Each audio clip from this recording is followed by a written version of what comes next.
I wanted kids, but it's your fault I never had them. You're the one who's broken. My husband of 20 years spat those words at me, and in that moment, I knew our marriage was over. He was already fantasizing about a new life, oblivious to the cruelty of his actions. But perhaps fate was watching, for something soon happened to him. My name is Lisa, and I'm 45 years old, working as a secretary at a law firm. My husband and I have been together for nearly 2 decades, living a modest life, just the two of us. We always dreamed of having children, but it never happened. The doctors said the problem was mostly with me. I underwent countless treatments while juggling work, draining myself physically, emotionally, and financially. But despite all the effort, nothing changed. By the time I turned 40, I couldn't take it anymore. My husband was desperate for a child and pushed me to continue the treatments, but I was at my breaking point. The pain was too much, and our finances were being depleted. The future was daunting. They say you need at least $200,000 saved for retirement, and we were just watching our money slip away. Let's stop the treatments and focus on us, I suggested one day. We could save money and travel, enjoy our life as a couple. Though reluctant, my husband agreed. From then on, we tried to embrace a child-free life. But every time I saw children on TV or received a holiday card featuring a smiling family, a wave of regret washed over me. Even now, 5 years after stopping the treatments, I still carry the guilt of not being able to have children. Then, one day, I decided to attend a school reunion, the first in about 10 years. My husband encouraged me to go, so I treated it like a mini vacation and booked a room near the venue for an overnight stay. It struck me that I hadn't done anything for myself since our marriage. My life had revolved around infertility treatments. Maybe I deserved a little indulgence. At the reunion, I reconnected with old friends. Lisa, it's been ages. How have you been? You look like you've slimmed down, one friend remarked. It was true. I'd lost about 22 pounds over the past decade. I'm so jealous. Since getting married and having kids, I've gained almost 33 pounds. Even light-hearted comments like that could sting. Lisa, do you have any kids? No, we couldn't. It's just the two of us, I replied. Oh, I'm sorry. I didn't mean to bring up a sensitive topic. It's all right. Let's just enjoy ourselves tonight, I said, trying to keep the mood light. During our conversation, one classmate shared a shocking story. My son nearly fell victim to a marriage scam recently. A scam? I was startled. Yes, a woman convinced him they were getting married and asked to borrow $20,000, but when he couldn't pay, he came to us for help. That's when we uncovered the scam. The woman disappeared without a trace. That's terrifying. It's hard to believe people can be so deceitful. The reunion continued, but her story stuck with me. A marriage scam, something so close to home, was unnerving. Eventually, the night drew to a close. I skipped the afterparty and returned to my hotel, enjoying a quiet drink by myself, reflecting on how much had changed. As I settled into my hotel room, I realized I hadn't checked in with my husband. It was only 10 p.m. Surely, he'd still be awake. I dialed home, but the phone just kept ringing. No answer. I tried again, but there was still no response. Maybe he had gone to bed early. I would be back home tomorrow, so it wasn't a big deal. But a nagging feeling crept in, a sense of unease I couldn't shake. Was it just a woman's intuition? Something felt off. In the weeks that followed, my husband's behavior began to change. He started coming home late on weekdays, often stumbling in, reeking of alcohol. "Hey, I'm back," he would slur as he kicked off his shoes and collapsed on the living room floor. "You're really drunk again. Are you all right?" I'd ask, concerned. "Shut up, I'm home, aren't I? Show some respect." Respect? For what, exactly? I bit my tongue as I picked up his discarded socks and shirt, wondering what had happened to the man I married. "Alyssa is cute, isn't she? If only you were as young as Alyssa," he mumbled one night before passing out. Alyssa? Who the hell is Alyssa? And what did he mean? If only you were young. By the time I gathered my thoughts, he was already snoring.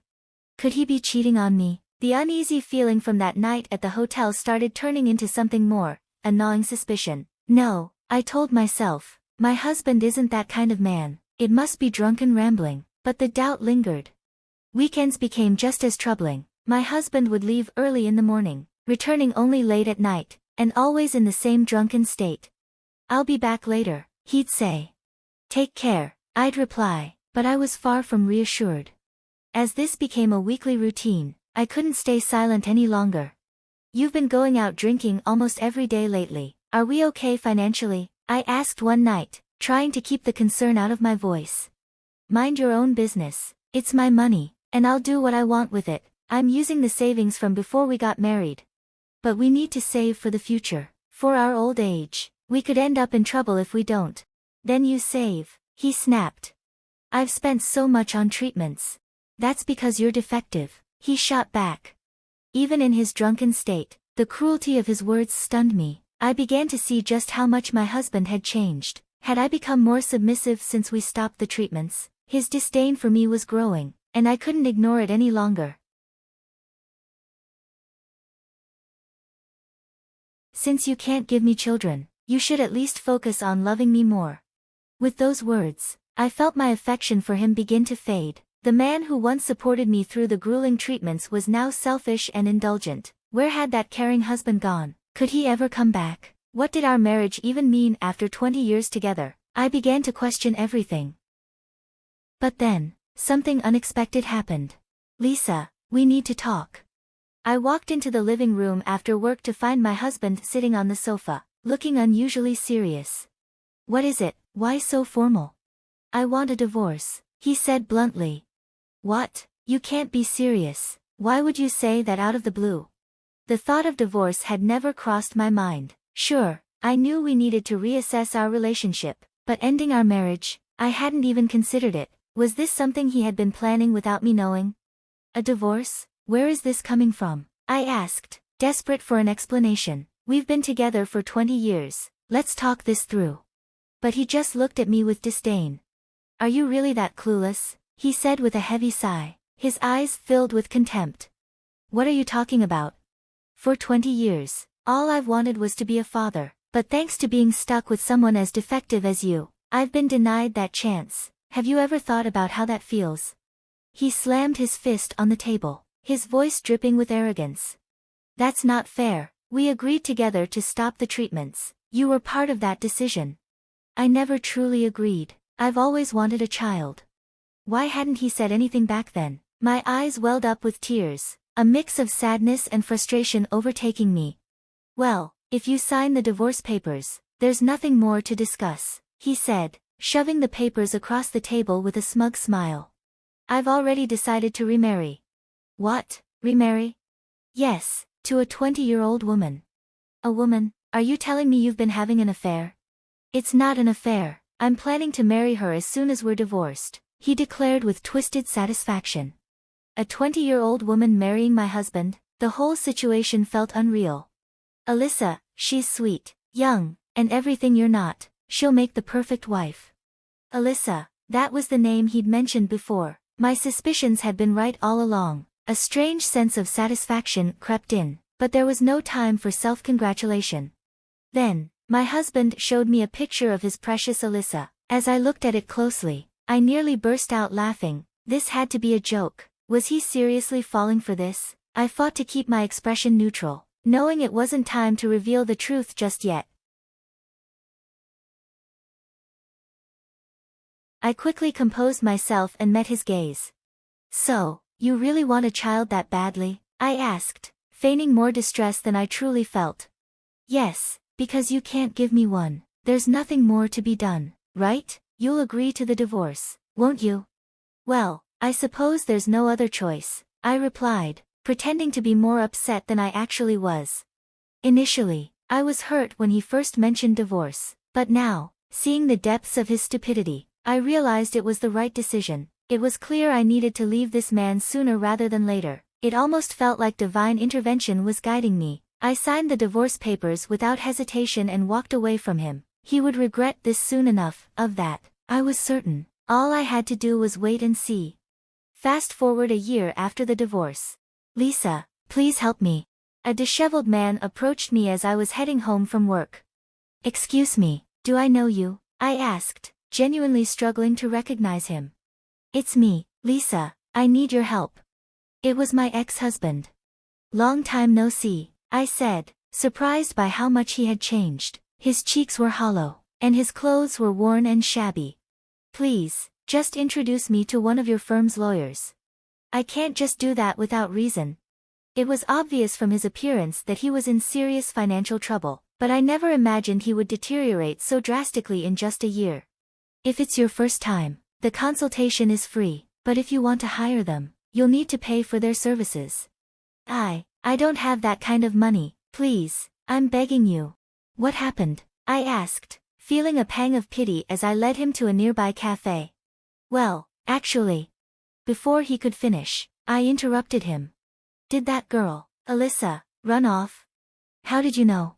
Just as I suspected, when he had shown me a picture of Alyssa a year ago, I had recognized her instantly. She looked exactly like the girl who had conned a classmate's son at a reunion. My classmate had been furious, showing everyone a picture of the girl and warning them to be careful. I think her name was Sally, and she was supposedly around 22. Of course, the age and name were likely fake. A con artist wouldn't use her real identity.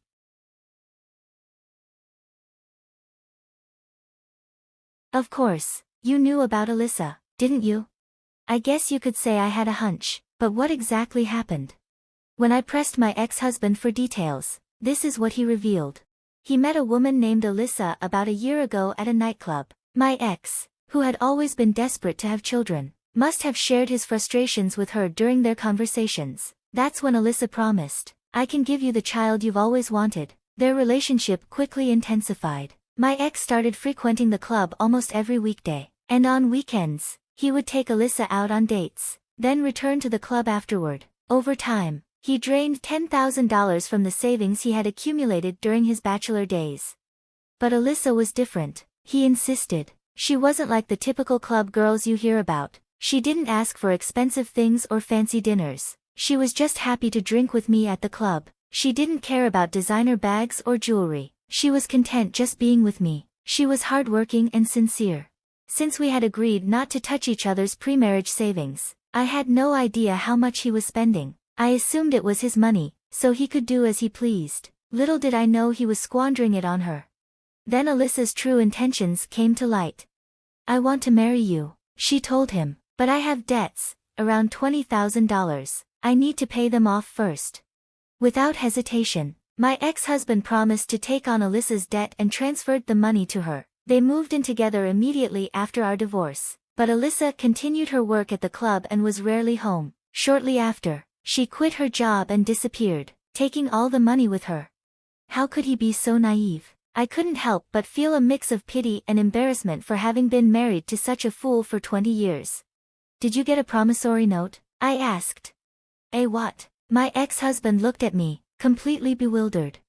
You lent her money, didn't you? Did you at least get a written agreement? We were supposed to be a couple, so I didn't think it was necessary. Really? So, you just handed her the money without any guarantee? Is that what I did? In that case, it seems you simply donated $20,000 to Alyssa out of the goodness of your heart. This woman was clearly a pro. In situations like this, when a gift exceeds $11,000 in a single year, a gift tax is imposed, and the recipient may be liable for it. But Alyssa was smart. She likely split the money across 2 different years to avoid triggering the tax. The reason my ex thought she was a good girl who never asked for material gifts was because she knew exactly what she was doing. So, what should I do? My ex-husband asked, desperation evident in his voice. I don't know, maybe you should consult a lawyer, but be prepared, it'll cost you. His shoulders slumped at the suggestion. I've exhausted all my savings from before we were married. The woman I loved has run off. I can't even tell my company the marriage is off after boasting about my upcoming nuptials. I bragged about having a younger wife. While I thought this was his own mess to deal with, seeing him in such a wretched state made it hard to be completely unsympathetic. Lisa, it's my fault. Please, come back to me. I realized after you left that you were the only one who truly cared about me. I don't want kids anymore. I'll let you live your life as you wish. You must have been lonely too, right? Does he really believe I still have feelings for him? Our relationship was over in my mind half a year ago. I needed to confront him with the truth. You know, it's been a year. This sudden change of heart seems a bit late, don't you think? Lisa, are you really going to abandon me? It was you who pushed for the divorce in the first place. Lisa, you're the only person I can rely on. Seeing him so drained and defeated, I decided to show a bit of mercy. All right then, how about I call a lawyer friend of mine for you? Thank you, Lisa, I knew I could count on you. With tears in his eyes, he seemed genuinely relieved. The lawyer I called was Mr. Johnson from my company. John, over here, I greeted. Lisa, who's this? He's an acquaintance in a bit of a predicament. Nice to meet you, I'm Johnson. My ex looked puzzled by our familiarity. You see, we've been seeing each other for the past 6 months. What advice do you need? I explained. My ex appeared dazed as he processed the information. Well, I think that'll be enough for today. Suddenly snapping back to reality, he quickly left the coffee shop. Ultimately, he couldn't afford a lawyer and had to face the consequences on his own. Rumor has it that his company is abuzz with news of his unfortunate predicament, left by his soon-to-be wife and ignored by his ex-wife. It's a small world. One of his colleagues happened to be at the same cafe, overhearing the entire exchange. I've heard that he's now desperately trying to find a new partner, afraid of facing old age alone.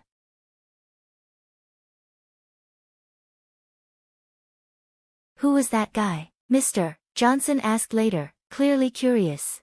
I explained the entire situation to him, feeling a bit guilty for dragging him into my drama.